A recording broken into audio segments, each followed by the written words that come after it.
Assalamualaikum warahmatullahi wabarakatuh. Apa hukum berkorban? Mayoritas ulama menyepakati bahwa berkorban hukumnya sunnah muakkadah atau sunnah yang ditekankan.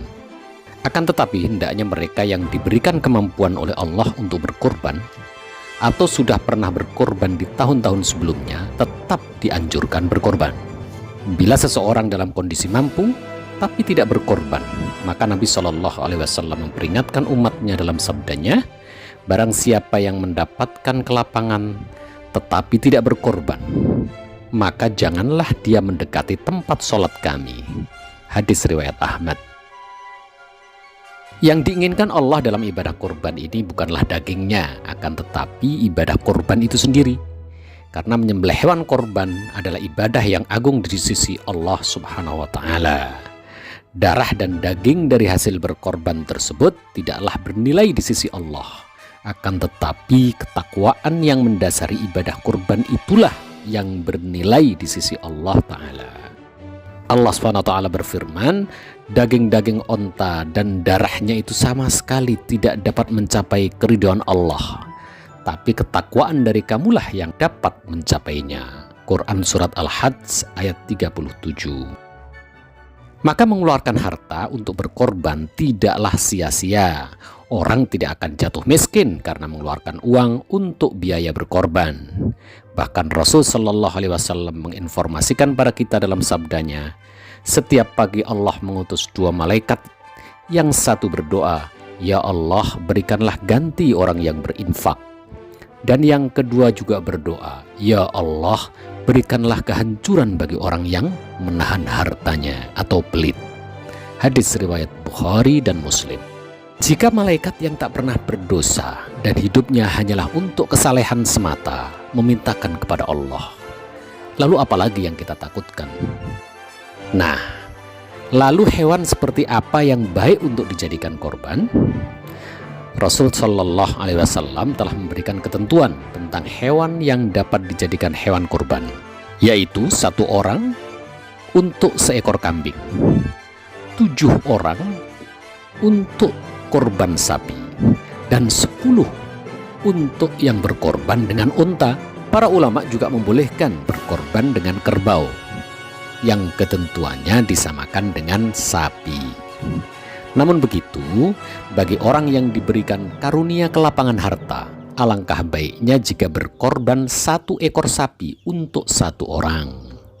Hal ini dibolehkan. Bahkan Rasulullah Shallallahu Alaihi Wasallam pernah berkorban 100 onta. Rasul menyembelih sendiri 63 ekor onta, sementara sisanya beliau perintahkan Ali bin Abi Thalib untuk menyembelihnya. Adapun hewan yang dijadikan korban harus memenuhi kriteria tertentu. Apa kriteria hewan korban itu?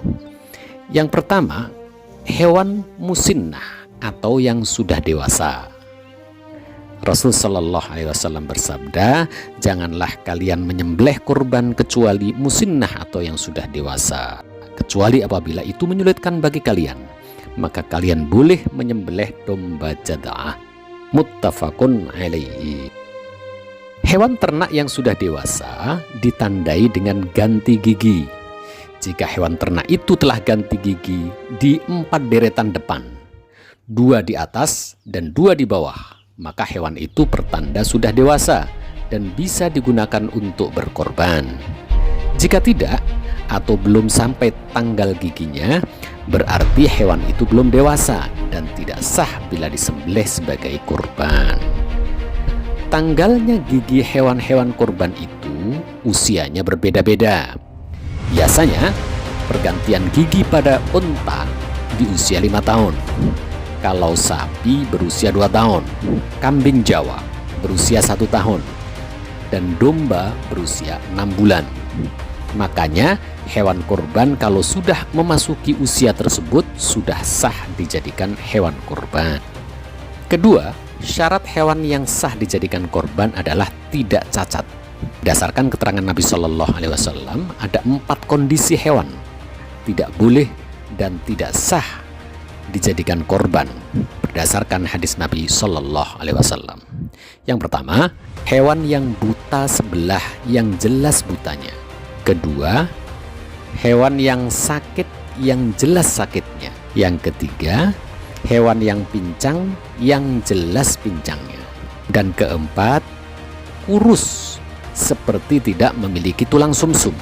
Nah, hewan kurban yang cacat, jika tidak terlalu jelas cacatnya, maka tidak masalah bila dijadikan korban.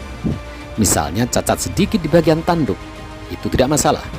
Tapi tentu saja semakin gemuk dan sehat hewan yang dikorbankan, itulah yang paling utama. Allah Subhanahu wa ta'ala berfirman, demikianlah perintah Allah, dan barang siapa mengagungkan syiar-syiar Allah, maka sesungguhnya itu timbul dari ketakwaan hati. Quran Surat Al-Hajj ayat 32. Mempersembahkan kurban yang terbaik adalah termasuk bagian dari upaya mengagungkan syiar-syiar Allah. Allahu a'lam.